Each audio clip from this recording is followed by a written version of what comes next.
बिस्मिल्लाहिर्रहमानिर्रहीम। अस्सलाम वालेकुम दोस्तों, मैं हूं फ़हीम अब्बास और मैं आपको न्यूज़ कैफ़े में खुशामदीद कहता हूं। और मैं हूं ज़हरा रज़ा। अस्सलाम वालेकुम और मेरी तरफ से भी तमाम देखने वालों को खुशामदीद। उम्मीद करते हैं कि आप खैरियत से होंगे और अपने दिन का आगाज़ अच्छे अंदाज से कर रहे होंगे। बिल्कुल अच्छे आगाज़ से हमारे दोस्त आगाज़ करते हैं अपने दिन का, और हमारा भी जो आगाज़ है दिन का वो बहुत बड़ा अच्छा हो जाता है जब हम न्यूज़ कैफ़े के साथ जो है अपना दिन शुरू करते हैं। अच्छा, ज़रा आपको पता है कि बाज़ार, पार्क्स वगैरह और ये जितने भी दफातर वगैरह उनके पहले वाले जो टाइमिंग्स जो हैं वो दोबारा से वापस शुरू हो रहे हैं, और ये कितनी अच्छी बात है। ये हाँ, अच्छी बात तो है इस तरीके से कि कुछ लोगों के बिजनेसेस अफेक्ट हो रहे थे क्योंकि हर चीज़ खुली हुई है। आप हर जगह देख रहे हैं, लोग मौजूद हैं।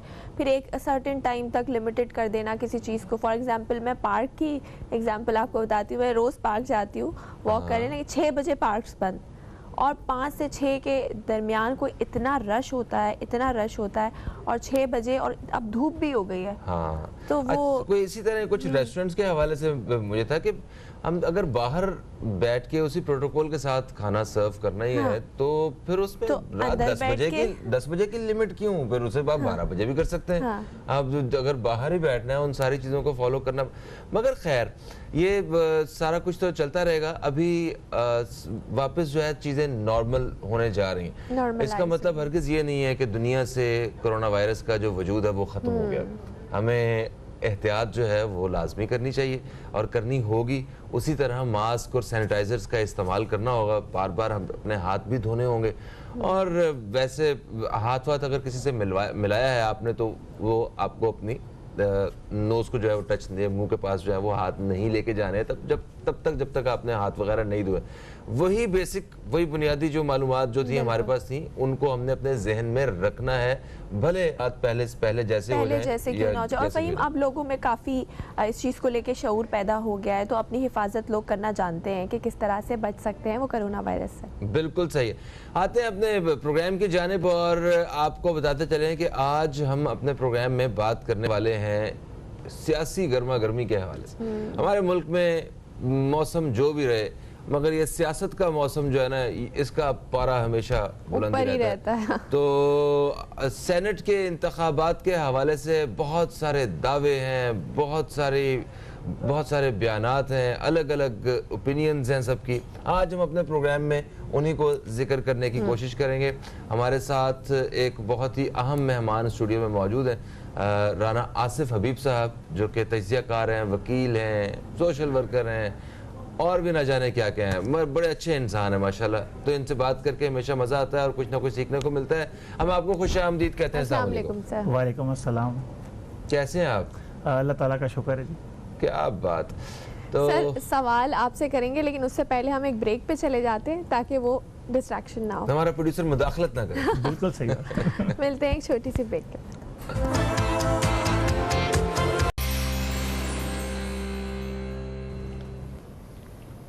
Welcome back after the break. आप देख रहे हैं न्यूज़ कैफ़े और आज के प्रोग्राम में हम बात कर रहे हैं सेनेट इलेक्शन के हवाले से। राना आसिफ हबीब साहब हमारे साथ स्टूडियो में मौजूद हैं। सर, सेनेट इलेक्शन को लेके सियासी हलकों में इस वक्त काफ़ी गर्मा गर्मी चल रही है और हुकूमत और अपोजिशन दोनों ही ये दावा कर रहे हैं कि वो सेनेट इलेक्शन जीत जाएंगे। तो मौजूदा सूरत हाल को देखते हुए आप क्या समझते हैं सर, 3 मार्च को होने वाले इलेक्शन में कौन जीतेगा? बेसिकली तो आप देखें, जो पाकिस्तान का आइन है वफाकी पार्लिमानी आइन है और उसमें जो ऐवान बाला है उसकी एक बड़ी हैसियत होती है। उसमें तमाम अकाइयों की जो है नुमाइंदगी शामिल होती है और वो उसकी आबादी के तनासब से नहीं होती, बल्कि उनकी जो अकाई है उसकी हैसियत के तनासब से होती है। तो इसलिए सेनेट का इलेक्शन बहुत ज़्यादा अहम है। आप देखें कि इसमें अपोजिशन की पूरी कोशिश होगी कि वो किस तरह मोटिवेट करके जो इसका इलेक्टोरियल कॉलेज अगर आप देखें तो वो कौमी असम्बली और सूबाई असम्बलियाँ हैं, उनमें से किस तरह वो अपने लिए हमायत हासिल कर सकते हैं। और हुकूमत की भी भरपूर कोशिश होगी कि वो अपनी जो उनकी मुतनासिब नुमाइंदगी है, जो उनकी सियासी जमात की अक्सरियत हासिल है, उस अक्सरियत के तनासब से वो अपने सेनेटर जो हैं इलेक्ट करें। तो ये दुनिया में ऐसे होता है, पूरी वर्ल्ड में ऐसे होता है, और अमेरिकन सेनेट में भी आप देखें लॉबियस्ट होते हैं, सारी चीज़ें होती हैं। तो ये जमहूरियत का हुस्न है कि सब अपनी अपनी कोशिशें कर रहे हैं। सही। अच्छा, हम एक अरसे से ये सुनते आए हैं कि कोई भी इंतखाबात होते हैं, लोग हमने इल्ज़ाम लगाने वालों को हमेशा देखा है या इस तरह की बयानबाजी के भाई इस्टेब्लिशमेंट की वजह से जो है वो ये इलेक्शंस का ये रिज़ल्ट आया है, या ऐसा था ऐसा था। तो ये जो एक ज़ाहरी रायशुमारी का एक कॉन्सेप्ट जिसके ऊपर डिस्कशन आजकल हो रही है, ये कितना अच्छा है, कितना बुरा है, और इससे बिल्कुल क्या आज़ाद इंतखाबात होंगे? वो लोग जो इस तरह के बयान दिया करते थे, क्या वो इस वक्त खामोश हैं, खुश हैं इस सारे फैसले से? देखिए, ये दोनों तरह के जो जमहूरियत में तरीके इस्तेमाल किए जाते हैं, लेकिन पाकिस्तान का आइन जो है वो इस बारे में बहुत वाज़ेह है, और उसमें खुफिया रायशुमारी जो है वो रखी गई है सवाए 2 इलेक्शन के, जिसमें वज़ीर आला के और वज़ीर आज़म के इलेक्शन हैं। और आइन में आप देखें तरमीम जो है या आइन में तब्दीली जो है वो मुकन्नना के अलावा कोई इदारा नहीं कर सकता, और अगर करता है तो समझें वो अपनी हदूद से तजावुज़ करता है। ठीक है। अब जो अदलिया, मुकन्नना और इंतज़ामिया, ये रियासत के 3 जो है सतून होते हैं। बिल्कुल सही है। और इन तीनों सतूनों में अगर कोई अल्ट्रा वायलेट कोई काम होता है तो वो फिर उसकी वजह से आपके रियासत के इदारों के अंदर अदम तवाज़ुन पैदा होता है। मगर एक यहाँ पे सवाल है सर कि जब आपको ये पता चल रहा है कि ये इस जगह पे करप्शन हो रही है और जो सीट्स हैं उनकी खरीदो फरोख्त होती है, आप भी जानते हैं, मैं भी मैंने देखा अपनी आंख से कभी नहीं है, मगर मैं भी जानता हूँ, एक आम आदमी, एक फ्रूट बेचने वाला भी ये बात जानता है कि हाँ भाई ये तो सारी खरीदो, जिसके पास पैसा होगा वो सेनेटर बन जाएगा। तो ऐसी सूरत हाल में अगर कोई इस तरह की पॉलिसी बनाई जा रही है या कानून के ऊपर बात हो रही है, तो फिर आप अपने क्या ख्याल? जी बिल्कुल, देखिए इसमें कोई अगर हमारी जो कौमी असम्बली है और जो सेनेट है, अगर इसकी 2/3 अक्सरियत ये समझती है कि हम ज़ाहिरी रायशुमारी से करप्शन का ख़ात्मा कर सकते हैं, तो वही तरीका है। ये जो आप इस मसले को अदलिया में लेके गए हैं, आप इस मसले के लिए अगर ऑर्डिनेंस आपने जारी कर दिया तो फिर आपने इसको एक कंट्रोवर्शियल मसला बना दिया, और जब कोई चीज़ कंट्रोवर्शियल हो जाती है तो उसमें नेक नियति जो है वो सवालिया निशान बन जाती है। तो ऐसे इक़दामात उठाना जो कि आइनी तरीक़ाकार के बरक्स हों, उसकी वजह से लोगों के अंदर इब्हाम पैदा हो जाता है, तो फिर वो आपका अच्छा अमल जो है उस अच्छे अमल की भी सिमत जो है वो लोगों की नज़र में शकूक व शुबहात की नज़र से देखी जाती है। क्योंकि जो आइन में दिया गया तरीक़ाकार है वो अगर पार्लियामेंट, या तो पार्लियामेंट ना हो, हमारे यहाँ पे सस्पेंड हो, और अगर पार्लियामेंट मौजूद है तो फिर ऑर्डिनेंस का कोई जवाब पैदा नहीं होता।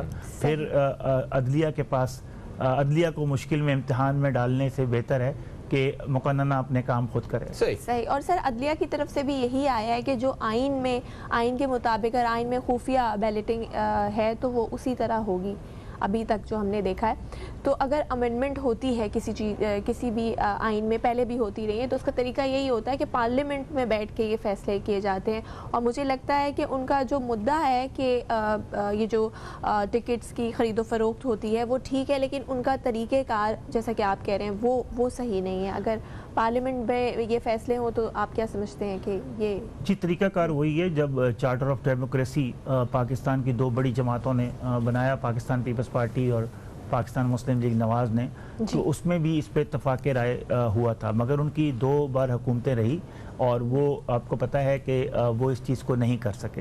अब ज़रा ये जो मौजूदा हुकूमत ने तरीक़ाकार इख्तियार किया है, वो जब आइन से मुतसादिम होता है तो फिर हुकूमत के लिए भी, अदलिया के लिए भी ये शायद तारीख़ जब लिखी जाए तो फिर ये बहुत सारी चीज़ें जो हैं, आपने देखा है आज भी जस्टिस मुनीर केस को देखें, उससे लेके आज तक अगर पाकिस्तान की तारीख़ देखें तो वो फ़ैसले जहां अदलिया ने मुकन्नना के और इंतज़ामिया के किरदार में इंटर होने की कोशिश की है कि आपने देखा है इफ्तिखार चौधरी साहब के ज़माने में जो केसेस सुने गए उनकी वजह से पाकिस्तान हुकूमत ने भारी जुर्माने अदा किए, और वो बारूदी सुरंगें जो पाकिस्तान की कानूनी तारीख में, अदलिया की तारीख में बिछाई गई थी, आज मौजूदा हुकूमत उनको भुगत रही है। तो हर इदारे को अपने दायरा कार के अंदर रहते हुए जो है वो फैसला करना चाहिए, और फैसले को कंट्रोवर्शियल वक्त बनाता है, हालात बनाते हैं, वाक़यात बनाते हैं, क्योंकि अगर यही काम उस वक्त किया जाता जब सादिक संजरानी साहब के खिलाफ अदम एतमाद की तहरीक आ रही थी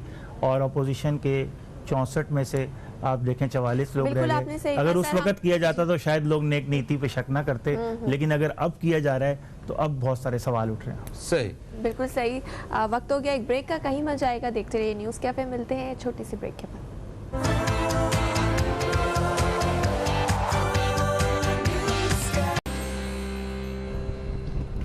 एक वक्फे के बाद आपको फिर से खुशामदीद कहते हैं हम न्यूज़ कैफे में। मैं हूं फ़हीम अब्बास, मेरे साथ है ज़हरा रज़ा, और स्टूडियो में हमारे साथ मौजूद हैं जनाब राना आसिफ हबीब साहब, जिनसे हम ये सेनेट के इंतखाबात के हवाले से मालूमात हासिल कर रहे हैं कि आखिर ये है क्या।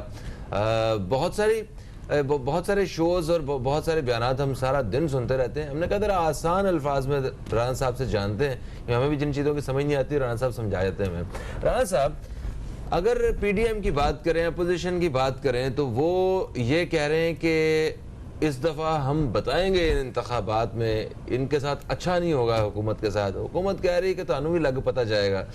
तो दोनों तरफ से कुछ इस किस्म का हमें जो है ना मिजाज देखने को मिल रहा है, इस तरह का माहौल देखने को मिल रहा है। आप ये बताएं कि असल में नुकसान किसको हो सकता है? अपनी भी एक अपना सियासी झुकाव बिल्कुल एक साइड पर रख के जरा न्यूट्रल सी ओपिनियन क्या है आपकी? देखें, ये तो सियासी ऑप्टिक्स होते हैं, जो बयानात आप देखते हैं टेलीविज़न के ऊपर देखते हैं, जलसों के अंदर देखते हैं। असल हकीकत हम देखें तो अपोजिशन के नंबर जो हैं हुकूमत से कम है, और सूबाई असम्बलियों में भी जो नंबर्स हैं हुकूमत के ज़्यादा हैं। अब ये देखना पड़ेगा कि जो अपोजिशन के लोग हैं वो सियासत में कोई 20-20, 40-40 साल से हैं, वो अपनी रिश्तेदारियाँ, अपने ताल्लुकात और अपने पैसे का क्या इस्तेमाल करते हैं कि लोगों की राय उनके बारे में हमवार होती है। ख़ास तौर पे जो अहम तरीन सीट है वो इस्लामाबाद की सीट है, जो हफीज़ शेख बामुकाबला यूसुफ रज़ा गिलानी साहब की सीट है। वो सीट पूरे इलेक्शन का रिफ्लेक्शन आपको शो करेगी। अगर वहाँ अपोजिशन कामयाब होती है तो फिर समझें कि वज़ीर आज़म को एतमाद का वोट लेने में भी बहुत मुश्किलात हो सकती हैं। सही। और अगर वहाँ नाकाम होती है यूसुफ रज़ा गिलानी साहब, तो फिर समझें हुकूमत के लिए बहुत सारे सियासी महाज आसान हो जाएंगे। ज़रा यहाँ पे एक चीज़ और वो मैं पूछना चाहता हूँ, अफवाहें ऐसी आ रही हैं कि जहांगीर तरीन जो हैं वो यूसुफ रज़ा गिलानी को सपोर्ट करेंगे, क्या ऐसी इसमें कोई है सदाकत? हो भी सकता है इसमें, क्योंकि जहांगीर तरीन साहब की किरदार कुशी बदकिस्मती से जो मौजूदा हुकूमत ने की है वो जेब नहीं देती थी कि जहांगीर तरीन साहब वो साथी हैं कि जिन्होंने तिनका करके पाकिस्तान तहरीक इंसाफ को बनाया था, जिन्होंने अपने तमाम तर वसाइल जो है वक्फ कर दिए थे, और एक छोटा सा जो स्कैंडल निकाला गया जिसे शुगर स्कैंडल कहते थे, वो एक पब्लिसिटी स्टंट से ज़्यादा अगर आप उसकी तकनीकी चीज़ें देखें तो उसमें कोई तकनीकी जो अगर थर्ड पार्टी ऑडिट कराया जाए तो कोई इतना बड़ा वो कोई बहुत जहांगीर तरीन साहब ने कोई क्राइम नहीं कर दिया था कि जिसमें इतनी ज़्यादा उनकी किरदार कुशी की गई और मीडिया ट्रायल किया गया। वो हो सकता है जहांगीर तरीन साहब के जहन में वो चीज़ हो और उसका शायद रिवेंज इस इलेक्शन में बोलें।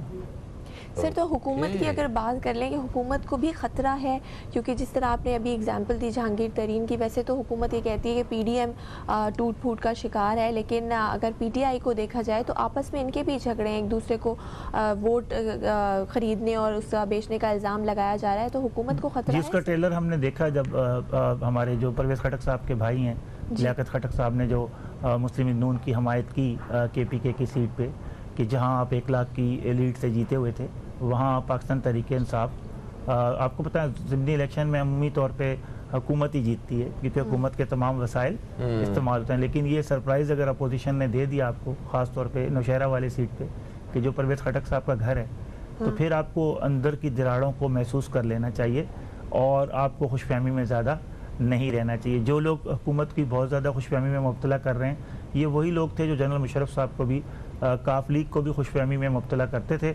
जो ही आप देखें सैलाब का रेला बदला और हवा अलग चली तो काफ लीग का नामो निशान भी 2008 के इलेक्शन में मिट गया। तो ये तमाम तजर्बात अगर पाकिस्तान की सियासी तारीख देखें तो ऊँट किस करवट बैठेगा ये आखिरी लम्हे तक नहीं पता होता। ठीक, ऐसा जो होगा वो तो होगा ही होगा, लेकिन अवाम के हक में बेहतर होना चाहिए, ये हमारी और शफाफियत होनी चाहिए। और जो पैसे का लेन देन है, जो पॉलिटिकल इंटेलेक्चुअल करप्शन है, इसका खात्मा होना चाहिए। बिल्कुल सही। अगर पीडीएम या अपोजिशन जो है ये अपने मकसद में कामयाब हो जाती है तो वो क्या बदलाव लेके आ सकते हैं? मतलब क्या ऐसा एक चेंज लेके आएंगे? क्या हो जाएगा मुल्क की सियासत में? और अगर हुकूमत जो कह रही है अगर इसने वो कर दिखाया तो क्या हो जाएगा? ज़रा इस बारे में थोड़ा सा बताइए। जी बिल्कुल, अगर पीडीएम कामयाब होती है तो एक उसकी सियासी फतह की जो आगाज़ है वो होना शुरू हो जाएगा। अब तक जलसे करके बहुत सारी चीज़ें करके उनको काफ़ी हद तक नाकामी का सामना करना पड़ा, लेकिन जिस तरह उनको वज़ीराबाद की सीट पे वोट पड़े, जिस तरह उनको सूबा सिंध में आप देख लें तमाम सीटों पे वोट पड़े, तो इससे अंदाज़ा होता है कि अपोजिशन जो है बैकडोर डिप्लोमेसी से कोई दे सकती है।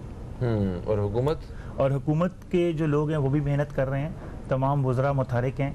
हफीज़ शेख साहब से लेके आपने देखा हर एक की कैंपेनिंग की जा रही है, लेकिन टिकटों के जो सिलेक्शन थी उसमें हुकूमत को अवामी और मीडिया की और सियासी लोगों की तनकीद का निशाना बना। ख़ास तौर पे जो कादिर साहब की सीट थी जो बलूचिस्तान वाली, और अबड़ो साहब वाली सीट जो सिंध वाली है, उसमें जो बयानिया था पाकिस्तान तहरीक इंसाफ का, उसको पाकिस्तान तहरीक इंसाफ के कारकुनों ने और लोगों ने उस पर सवालिया निशान उठाए कि सरमाएदारों को जब सीटें दी गई।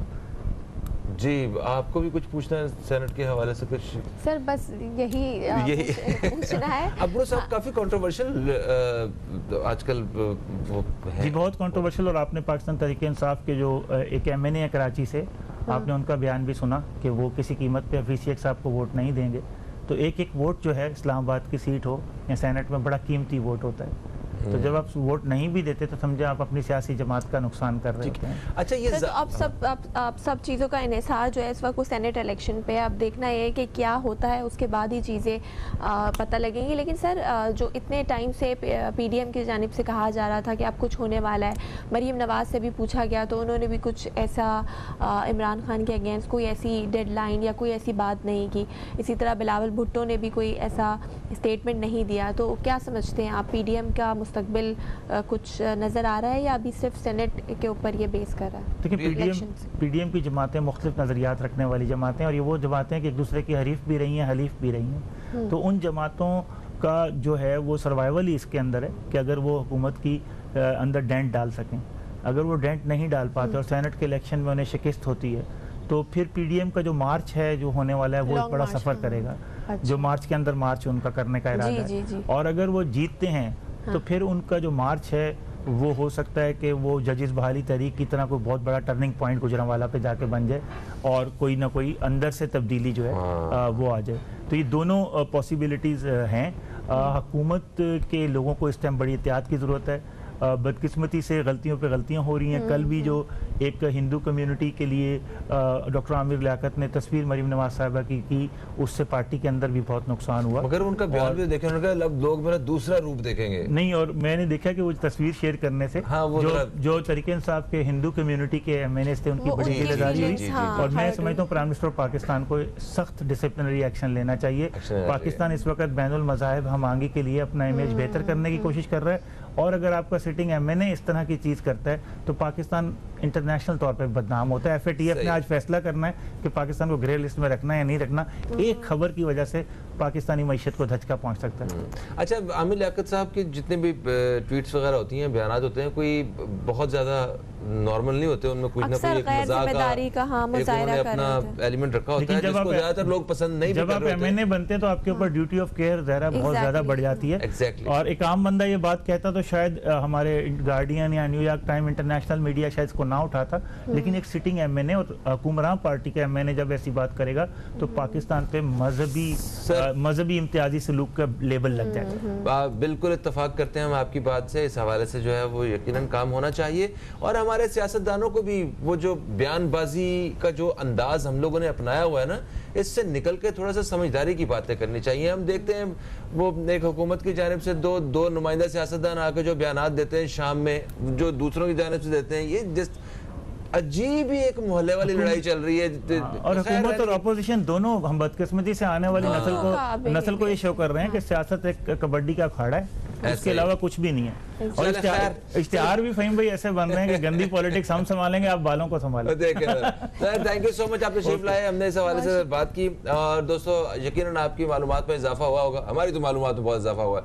हम इंशाल्लाह आपसे कल मिलेंगे। कल तक के लिए फहीम अब्बास और ज़हरा रज़ा को न्यूज़ कैफे टीम को दे इजाजत। खुदा हाफिज, पाकिस्तान जिंदाबाद।